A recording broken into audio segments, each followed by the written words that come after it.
We are in the midst of a church-wide challenge to read through the New Testament in a year.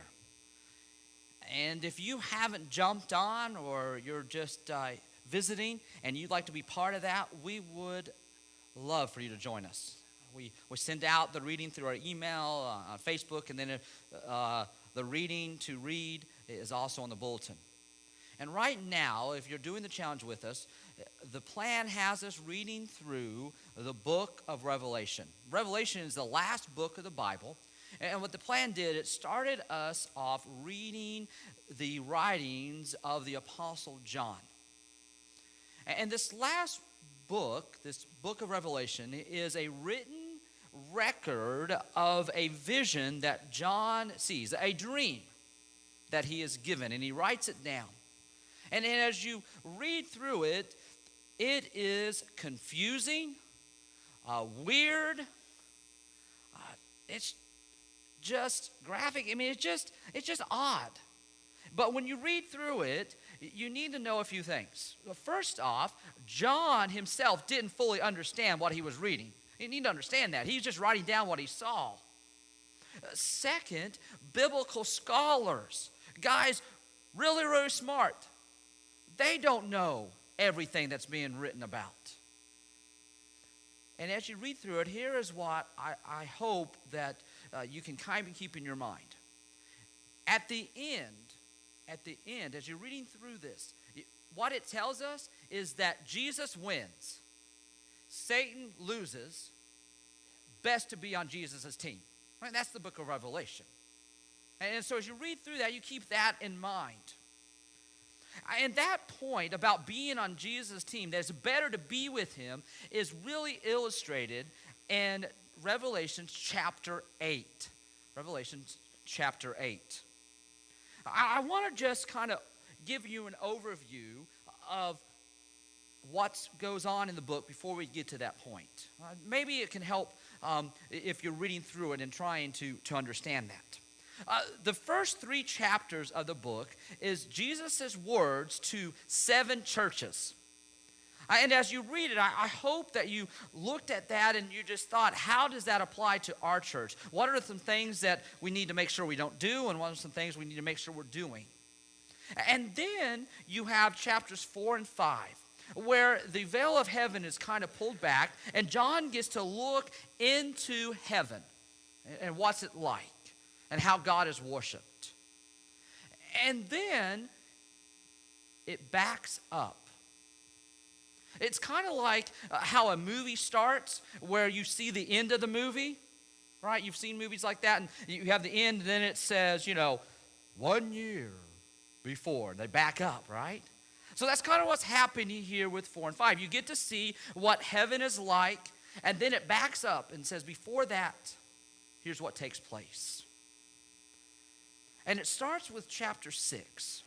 Now, chapter 6, there are the 7 seals that need to be opened, these scrolls that need to be read. And no one can open them except Jesus, the Lamb. God almost always gives us a foreshadowing of something that's going to take place. There are a lot of things that happen in the New Testament that happened in the Old Testament as an example. And this vision is no different. You see, God gave a prophet by the name of Daniel, some 700 years before John, a vision very similar to this. And Daniel's vision, he was told there's 7 years. There's 7 years where there's going to be an individual who will lead God's people astray, away from him, and then the Messiah is going to come back.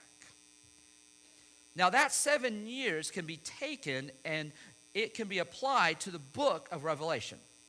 Now remember that anytime there's a vision, like with Daniel and here in Revelation, that there is figurative and symbolic language.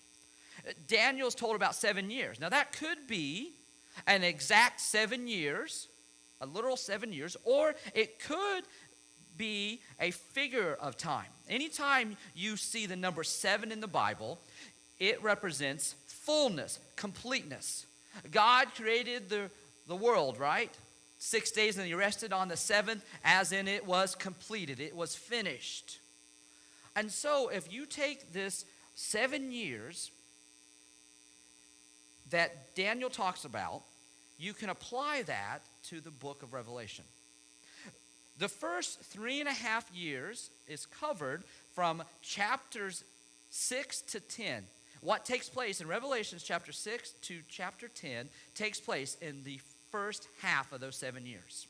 And then from chapter 10 to 14 is what takes place right in the middle. And then from 15 to 19 is what takes place the second 3.5 years. And that's how you can break down the book of Revelation. Now in chapter 6, these scrolls, these seals are broken that bring about some awful things that take place on earth. It has a very direct parallel to Matthew chapter 24. This is from Jesus' teaching. Jesus was asked, when are things going to happen? What's going to take place in the last days? And Jesus lays out what's going to happen. And this is seen to parallel exactly what John sees takes place. Jesus says there's going to be a bunch of false Christs. And anyone's a false Christ is those who claim to be Jesus and bring others from Jesus Christ himself. John sees a white horse, a rider riding a white horse that represents these false Christs. And then Jesus says there's going to be wars and rumor of wars. John sees a rider on a red horse representing war. And then Jesus sees famines. John sees a black horse representing the famines of the land. And then Jesus said there's going to be death, all different kinds of death. And John sees a pale horse representing death. When Jesus gets done with talking about that, he said, and this gospel of the kingdom will be preached in the whole world as a testimony to all the nations, and then the end will come. Jesus says all this is going to take place, but as this is taking place, the message of my death and resurrection and coming again is going to be preached to the world, and the time will end. The parallel of that is found in Revelation chapter 7. So John is seeing a vision of what heaven is like. It backs up and says a bunch of stuff is going to take place before that happens. And then he goes through and he sees these 6 seals being broken, all this nasty stuff that takes place, terrible things. But then John is reminded. He's reminded of what happens to those who follow Jesus, those who have made him Lord. They're reminded that they'll never again hunger. They'll never again thirst. The sun won't beat down on them. They're not going to get sunburned. They're not going to be in pain. For the Lamb of the center of the throne will be their shepherd, and he will lead them to springs of living water, and God will wipe away every tear from their eyes. No more pain, no more suffering. That is what is in store for those who have a relationship with Jesus. And it is not by accident that he's reminded of this before chapter 8. Because chapter 8 says this. When he, that is Jesus, opened the 7th seal, there was silence in heaven for about a half an hour. Just picture that. All this stuff has been taking place, and then we'll get into the 7th seal. And then heaven and earth is perfectly still and quiet. The best way I know how to describe this is think of a high, intense profile court case that's been going on, and I mean it has ramifications for so many. And the jury has walked in, and the judge has been handed the verdict. And as he opens it, everyone is perfectly quiet, waiting for the verdict to be read. That's what you have going on in heaven. Everybody's leaning in. What's going to happen? What's going to take place? And he opens it. And there were 7 angels who stood before God, and each one of them was given a trumpet. And the first angel blows his trumpet, and a third of the vegetation of the world is destroyed. It's gone through natural disasters. Then the second trumpet is blasted, and a third of salt water is ruined. A third of the sea life is killed. A third of the ships are sunk. Then a third trumpet blasts. A third of fresh water is made undrinkable. Then the fourth. A third of the sun and the moon and the stars are destroyed. A third of the light we receive. The third of what we get from the sun. How much damage that will do? And the reflection from the moon? That's not going to be good. It's going to be awful. It's going to be bad. And then you have chapter 8. After all this has taken place, John says, as I watched, I heard an eagle that was flying in midair, calling out in a loud voice, "Woe, woe to the inhabitants of the earth, because of the trumpet blast about to be sounded by the other 3 angels."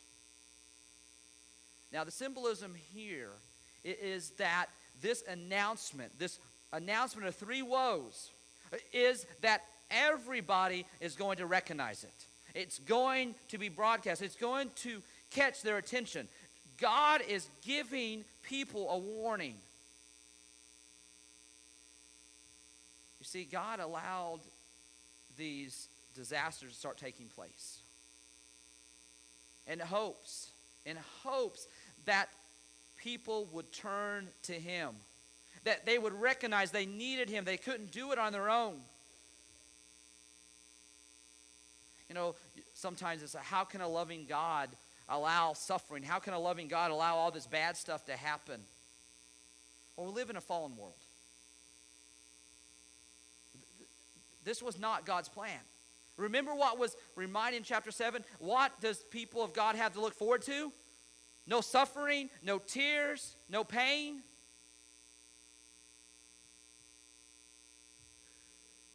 And God gives everyone another chance.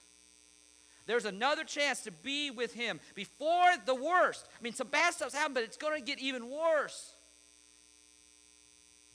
And he lets them know.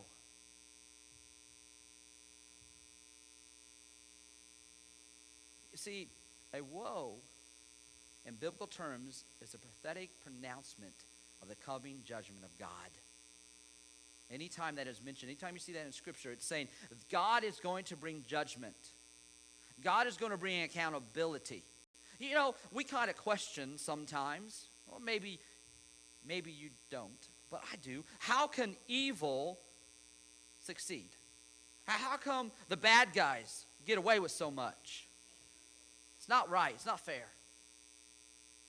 These are one of the moments where God says, I'm done. They've had their chance.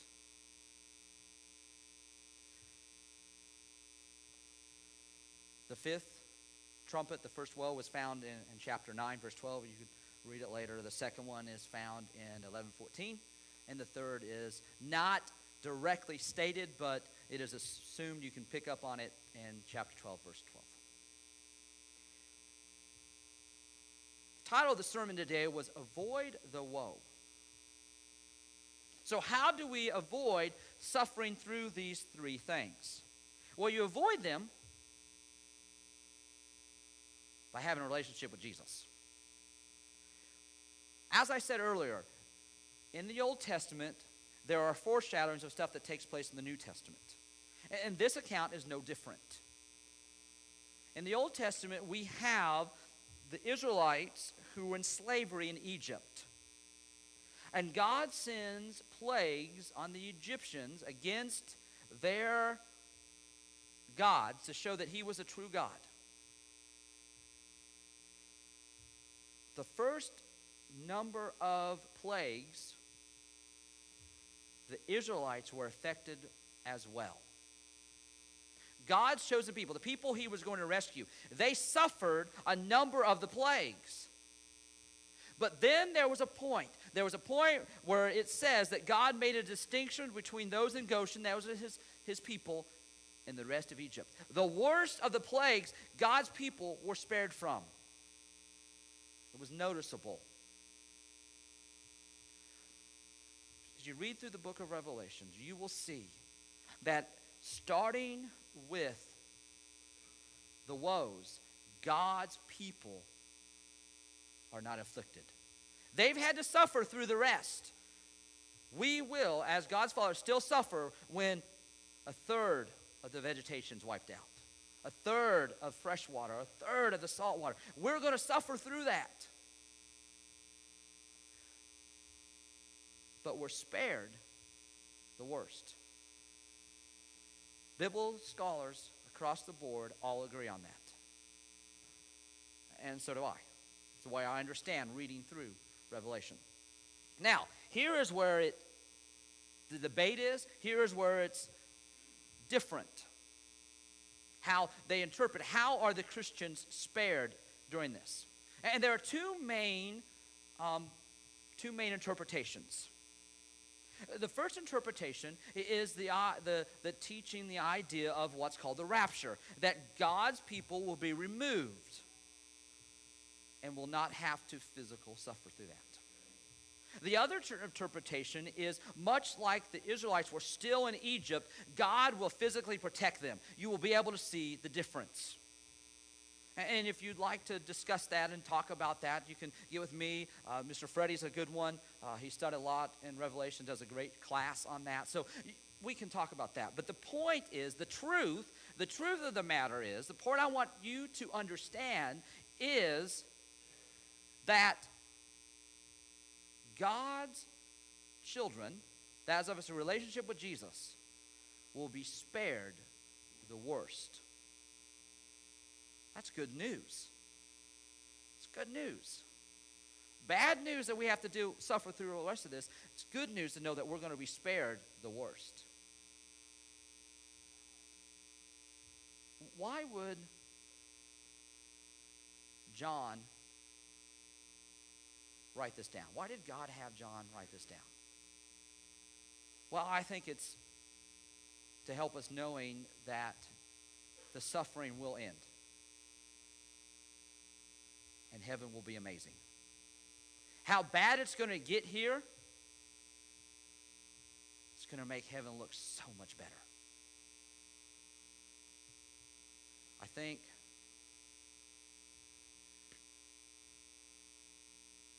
that it's in there to remind us that it's better to endure suffering. It's better to endure the suffering with Jesus than to endure it without him. It is better to have somebody who understands, one who's lived through it, one who hasn't abandoned us, one who can give us a hope. It's better to have that as we suffer. We're all going to suffer. We can just choose whether we suffer with him or not have him at all. It's also there to remind us that the non-believing life isn't better. Sometimes we see the evil people, nasty people, get away with so much. Yeah, in America we have the difference between the poor and then the middle class and then the really rich, right? Third world countries, it's even the difference and the expand is huge. They had a president who had 4 mansions, 5 mansions. I got to drive past one of the mansions. Evil man. While his people suffered, he lived in luxury. you think, well, wouldn't it be easier to be a non-believer? I think for teens, I think this hits where the teens are at. Having Christian parents that don't allow you to do certain things or have certain standards. Or you may even have those standards yourself. And you just think, man, look what all they're enjoying. Look how they don't have to worry about this behavior or that behavior. They just get to do what they want. It's got to be better. Man, the book of Revelation reminds us that's not the truth. It's not better. It really isn't. I think it's in there to motivate us. Those of us who Christ follow, we should be more motivated to pray for and to try to win our circle of influence. I mean, none of us love or enjoy seeing families suffer, do we? I mean, it hurts when a close friend or a family member is going through cancer or a loss of job or a relationship that's fallen apart. We hurt with them. Our friends and family who do not have Jesus are going to suffer so much. It's going to be awful. Man, if that doesn't motivate you to try to be Jesus for them, I don't know what will.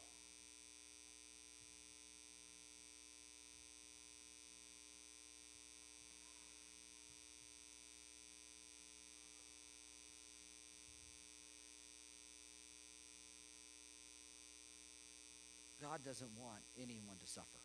It's not God's desire. He doesn't enjoy that. And that's why he sent his son. That's why he sent these warnings. Now, the question will arise when we talk about Revelations, when we talk about this stuff. And the disciples were asking the very same question. When will we know these are happening? When will we know this takes place? And people will say, well, are we living it now? Where are we at in those 7 years? Are we in the first part? I don't know where we're at in God's timetable. I don't have a clue. You can make a case, can't you? That famine, spreading. Make case. Every time you turn on the news, right? This country's fighting this country, wars and rumors of wars. You can make a case for that. How about death?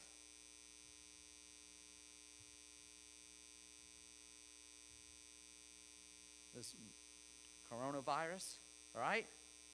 How it's spreading. Make a case. Now, I think what's been taking place is mild to what's really going to happen. This is going to get a lot worse. It's going to be bad. Will it be in my lifetime? I have no idea. Will it be in my children's lifetime, my grandkids, my great-grandkids? I don't know. All I know is that I better be ready. Better be ready. Jesus said that no one knows, only the Father, when the stuff will take place. So you want to avoid the worst? Then you better have a relationship with Jesus. You want to avoid suffering without him? Then you better make sure that your relationship is something that you're working on and growing. It's not just something you do. Because here's what happens. When it gets bad, when it gets real bad, churches are going to be empty. Because it's going to be easier to walk away from him.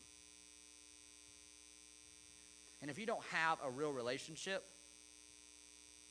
when it becomes inconvenient to follow him,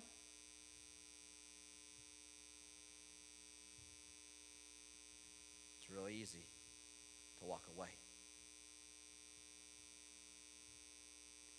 If you don't have a relationship with him,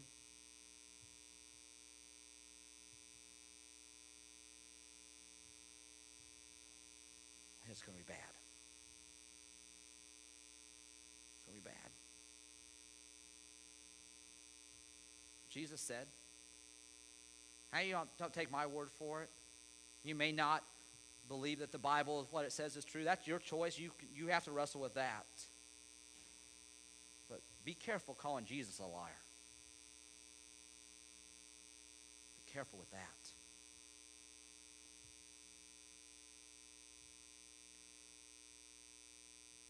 And so, I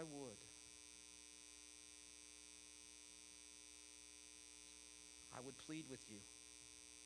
Avoid the woe. Enter that relationship with Jesus. Work on that relationship with Jesus. We can take care of that today. We can get you started on that path. But you have to make that decision. It's an amazing thing about God. He doesn't force us. He warns us. He did what he could. He sent his son. He's given us the word. He's given the church to proclaim it. No one can then say, God, you didn't give me a chance. Because even before it gets really bad, he gives them one more chance. But why wait? Why would you wait? But your choice. Man, I would rather do nothing but talk to you about Jesus and what he's done for you.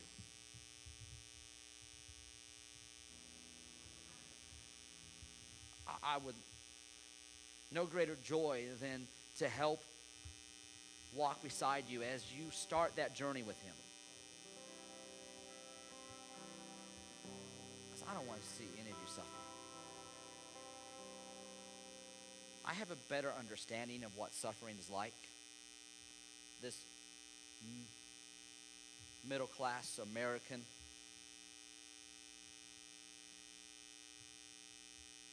has seen what suffering's like. And I haven't even seen the worst. You got to choose. All that the church can do, all that I can do is say, he's the answer. And we can proclaim it.